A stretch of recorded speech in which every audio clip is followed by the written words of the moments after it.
YouTube channel backpackers নোটবুকের পক্ষ থেকে সকলকে জানাই সুপ্রভাত। আজ আমরা বেরিয়ে পড়েছি এমন একটি জায়গার উদ্দেশ্যে যার নাম পর্যন্ত আপনারা হয়তো শোনেননি, আর শুনলেও এই জায়গাটির সঙ্গে জড়িয়ে থাকা লোককথা এবং ইতিহাস আপনাদের বেশিরভাগেরই অজানা। ব্যাকপ্যাকার্স নোটবুকের পক্ষ থেকে এটি একটি ভিন্নধর্মী প্রয়াস। এতদিন পর্যন্ত আমরা ইউরোপ, আমেরিকা ঘুরেছি, নিজেদের মতন করে ঘুরেছি। ইউরোপ গ্রুপ ট্যুরে নিয়ে গেছি নানা বয়সী মানুষদের এবং আগামী দিনও যাব, কিন্তু সেই সাথে পশ্চিমবঙ্গ এবং আশেপাশের এমন সব জায়গার সন্ধান আমরা আপনাদের এক এক করে দেব যা অপেক্ষাকৃত কম চেনা ও জানা। আজ সেই প্রয়াসের দ্বিতীয় ভিডিও। আগের ভিডিওতে আমরা দুর্গাপুর ব্যারেজ থেকে মাত্র 2 কিলোমিটারের মধ্যে অবস্থিত নিসর্গ হর্টিকালচার ইউনিট কাম রিসর্টের সন্ধান দিয়েছি। যারা এই ভিডিওটি এখনও দেখেননি তাদের জন্য স্ক্রিনে আই বাটনে সেই লিঙ্ক থাকছে, ক্লিক করলে সেই ভিডিওতে রিডাইরেক্ট হয়ে যাবেন। এই মুহূর্তে আমরা যে রাস্তা দিয়ে চলেছি সেটি শিল্পনগরী দুর্গাপুরের মুচিপাড়া থেকে জয়দেব কেঁদুলি যাওয়ার রাস্তা। আমরা অবশ্য জয়দেব ঘাট পর্যন্ত যাব না, এটা কিন্তু স্টেট হাইওয়ে, রাস্তা বেশ ভালোই। আজ আমরা একসাথে 9 জন একটি ডে গ্রুপ ট্যুরে বেরিয়েছি, মূলত রাঢ় বাংলার হেরিটেজ ট্যুর। আমরা মলান দিকে ঢুকছি। এটা মলানদিঘির ফরেস্ট বিট অফিস। আমরা এই মুহূর্তে মলানদিঘি বাজার ও সংলগ্ন এলাকার মধ্যে দিয়ে যাচ্ছি। ডান দিকে যে রাস্তাটি গেছে এটি দিয়ে গেলে আপনারা ইলামবাজার উঠতে পারবেন।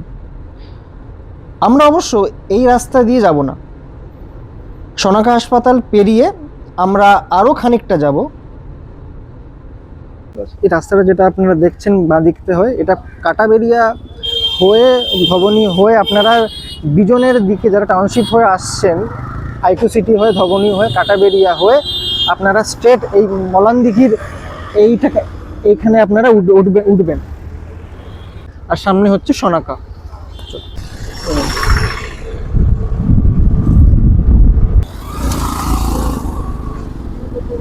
ডান দিকে সোনাকা হাসপাতাল সহ ইঞ্জিনিয়ারিং কলেজের যে ইনস্টিটিউট আছে সেটা আমরা দেখতে পাচ্ছি। সোনাকা হাসপাতাল পেরিয়ে আমাদের যেতে হবে টুয়ার্ডস জয়দেব।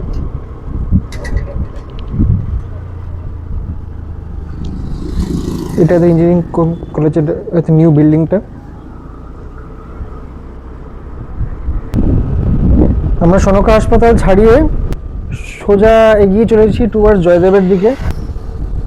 আপনারা সবাই জানেন জয়দেবে এখন একটা নতুন ব্রিজ হয়েছে অজয় নদীর উপর, কিন্তু আমাদের জয়দেব যেতে হবে না, তার অনেক আগেই আমরা ডান দিকে টার্ন নেব এবং আমাদের গুগল ম্যাপ সেটাই দেখাচ্ছে। আশা করি যারা এই মুহূর্তে এই ভিডিওটি দেখছেন তারাও এই রোমাঞ্চকর অনুভূতিটা অনুভব করতে পারছেন।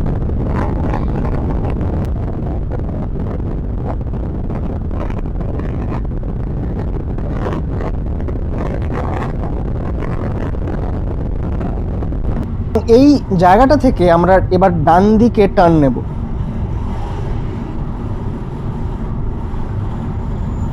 এই মুহূর্তে আমরা পিচ রাস্তা ছেড়ে সিমেন্টের রাস্তা ধরে এগোচ্ছি। রাস্তাটা দেখে বোঝা যাচ্ছে এটা সম্প্রতি এটার কনস্ট্রাকশন হয়েছে। সিমেন্ট ব্লক এই রাস্তা এটা, আর রাস্তার দুপাশে ছড়িয়ে আছে সুন্দর শালের জঙ্গল, তার সঙ্গে আরও কিছু গাছপালা। সব মিলিয়ে চারপাশে একটা অসাধারণ পাখির ডাক আর প্রকৃতির অপার সৌন্দর্য আমাদের স্বাগত জানাচ্ছে। আশা করছি দর্শক বন্ধুরা আপনারাও আমার সাথে সাথে এই যাত্রার সৌন্দর্য অনুভব করতে পারছেন।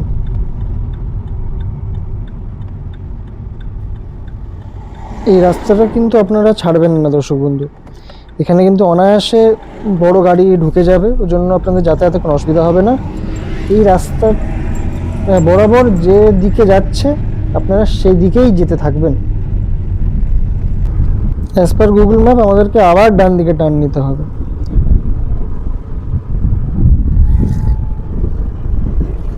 রাস্তায় এরকম একটা আপনি সাইনবোর্ড দেখতে পারবেন,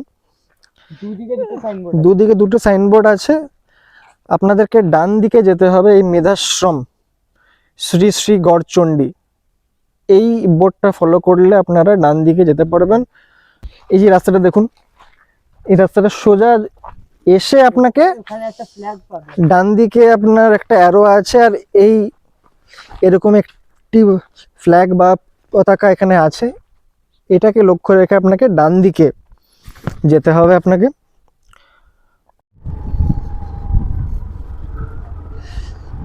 এই রাস্তাটা কিন্তু মোরামের রাস্তা, সিমেন্ট বা পিচের রাস্তা নয়। আমার মনে হচ্ছে আগে দেখা যাচ্ছে মন্দির।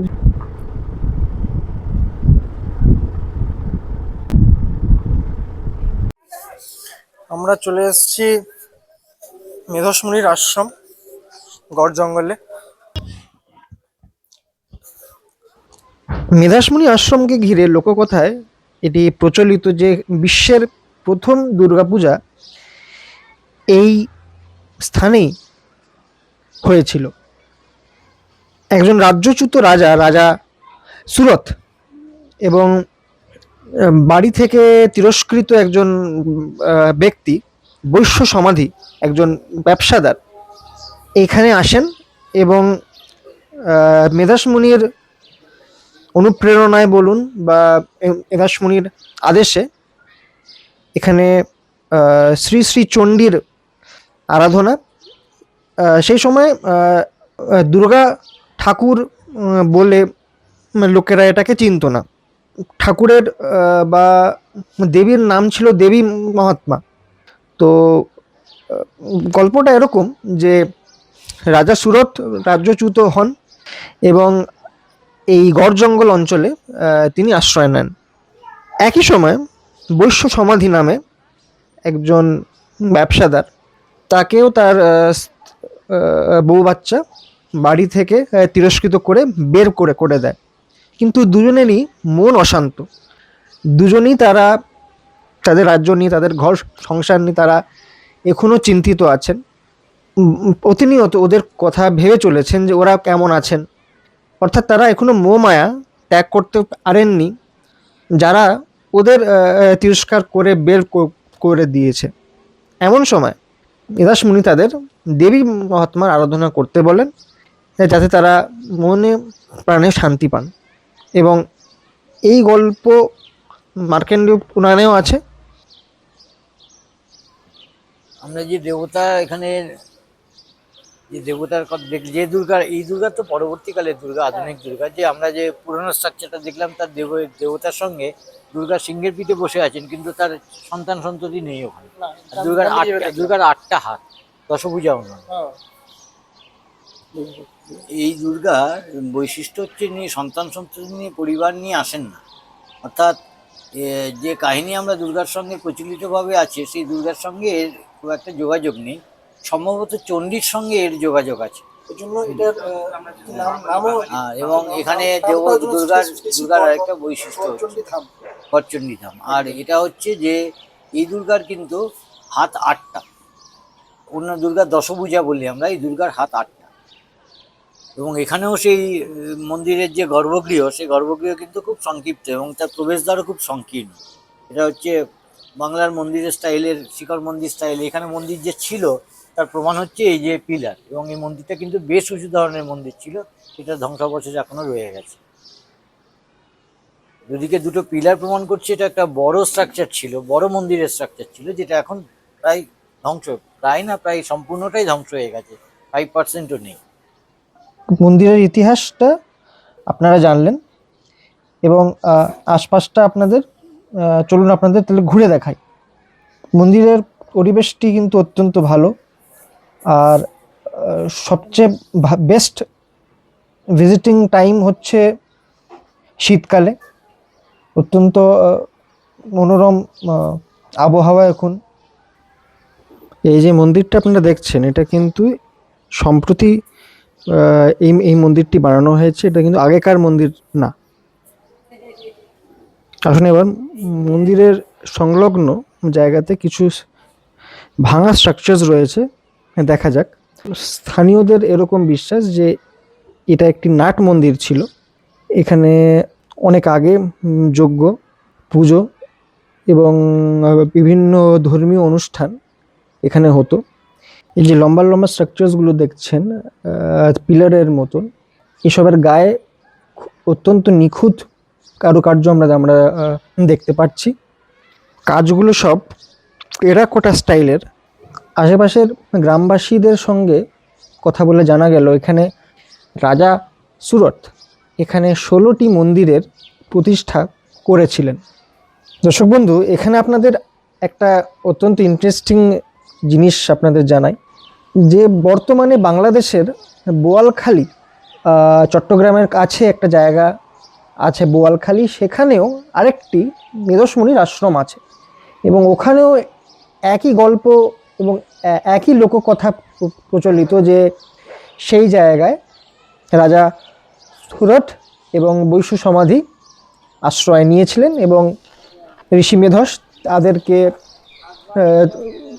দুর্গা পুজো করার উপদেশ দেন এবং সেখান থেকেই বসন্তকালে বাসন্তী পুজোর যে রীতি ওখান থেকেই চলন হয়। হলো না, গড় জঙ্গলের এই মেধসমণির আশ্রম আমার সাথে ঘুরতে আপনার কেমন লাগলো কমেন্ট বক্সে অবশ্যই জানাবেন।